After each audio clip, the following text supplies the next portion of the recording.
Hey guys, it's Addie. If you don't know me, I am a 5-year pitching instructor going on 6, and I've been a Division I college pitcher for 3 years now. I give lots of pitching tips and virtual lessons. I posted a video the other day about internal rotation that I had filmed like 2 years ago, and I had a lot of confusion and a lot of arguments. There was a lot of misconception in that comment section. So I wanted to clear it up a little bit and explain 3 common myths that we think about when we think internal rotation, or what internal rotation is known for, and I'm going to be debunking those myths and showing what internal rotation actually is. Also, I want to preface before I do this that I don't believe in like a cookie cutter motion, right? All of these really good pitchers that I'm going to be referencing throughout the whole video, Nigel Kennedy, Jordy Ball, Carlin Pickens, they all throw different. They have their different styles, but they all use internal rotation. So I don't think that every pitcher needs to throw the exact same or follow through the exact same. Every pitcher is going to have their own windup, their own style, and the own way that they like to do it. However, I do believe that every pitcher should be using internal rotation. That is my belief. If you don't want to believe that, that's fine. But before you disagree with me, let me explain to you what internal rotation actually is and the common myths about it. Myth number 1, you can only throw drop spin and a fastball with internal rotation. This is wrong. You can throw every elite pitch with internal rotation. Nigel Kennedy, for example, great rise ball. Carlin Pickens, great rise ball, great screwball. All of these pitchers that you look at in the Women's College World Series and Athletes Unlimited and all the high levels, they are using internal rotation and they can throw every pitch. Every pitcher has their own pitch that they like to master, that they throw naturally. For me, it is drop spin. And part of the reason that I think, especially on the video that I posted, that people were commenting that is because I have an extreme drop spin naturally. So when I snapped through like this, I think it gave the idea that you have to throw down spin with that, and that's partially my fault, and I apologize for that, because that is not true. You do not have to throw down spin. You can throw a rise ball with internal rotation, you can throw a screwball, you can throw a curve ball, you can come around, throw a drop ball, drops, curve, whatever you want to throw. You can do it with internal rotation, and here's why. Internal rotation is not just the motion from here to here. Internal rotation starts here.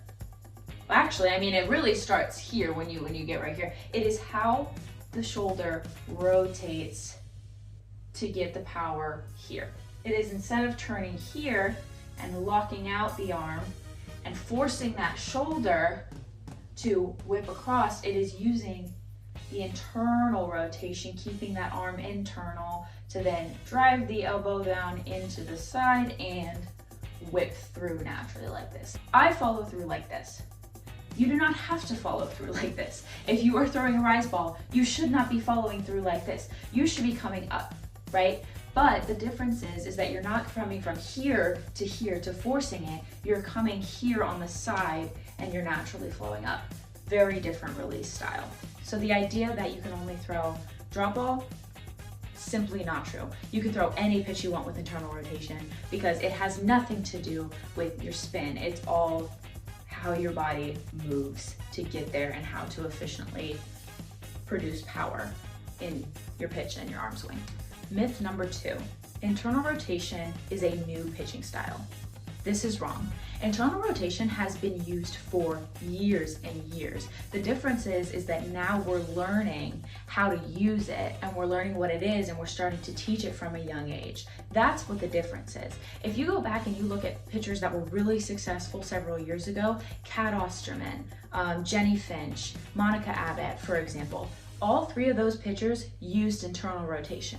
We just weren't really aware of what that was, and we didn't know how to teach that, but they naturally came here, and any pitcher that you see, their ball is either here or it's here. Occasionally, if you have a changeup, you might have a little bit of movement here, but that's only because they're trying to get around to throw a flip change. That's completely fine. It just seems like a newer style, and it seems like it's going against what was taught originally. It's not. It's going against this. We don't want to do this, but if you go back and you watch any of those successful pitchers from years ago, they didn't do this. They came through and they were here and they were in the correct position and they whipped their arm through. Now, like I said earlier, they might not have had this follow through. That's fine. But I promise you, they all did internal rotation. Myth number 3, internal rotation does not need to be taught. This is wrong. And I am a great example of why this is wrong.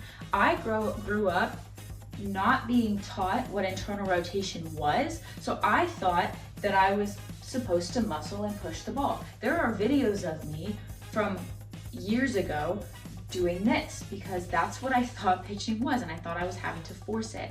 There are some girls that are naturally going to do internal rotation, and that's great for them. That's fantastic. If your pitcher does that naturally, that's great. But some pitchers need to be taught how to not force themselves to do things. Some pitchers know how to throw naturally and naturally don't harm themselves when they do it. Other pitchers, like myself, needed to be taught how to do it correctly. And I didn't learn internal rotation or what it was or anything about it until I got to college. So I am a great example of, if I would have been taught that from day one, it would have been much, much easier for my career and just in general, my pitching style altogether. So yes, I would argue, and it's not just, oh, it's a money grab. I saw a comment that said, oh, these coaches are grabbing money because they're saying that they're an internal rotation coach. If you want to throw to internal rotation, you need to go to an internal rotation coach. Because if you're throwing naturally internal rotation and you have a coach that's telling you to come here and force the ball, which not very many are that I know of, but if you are going to a coach that are doing this, you're gonna harm yourself, you're gonna harm your body. You're not gonna throw in the way that you could.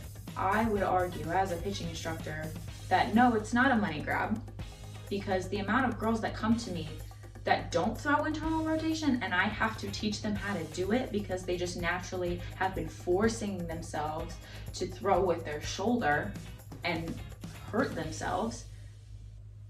From that and from the amount of girls that I've seen that naturally do that, I would argue that it absolutely does have to be taught to some. So those were 3 common myths that people believe about internal rotation and the pitching style itself. If you have any questions, please don't argue.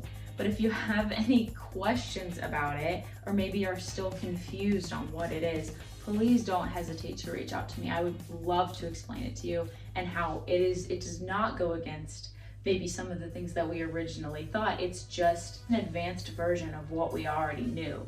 I hope you all have a lovely day.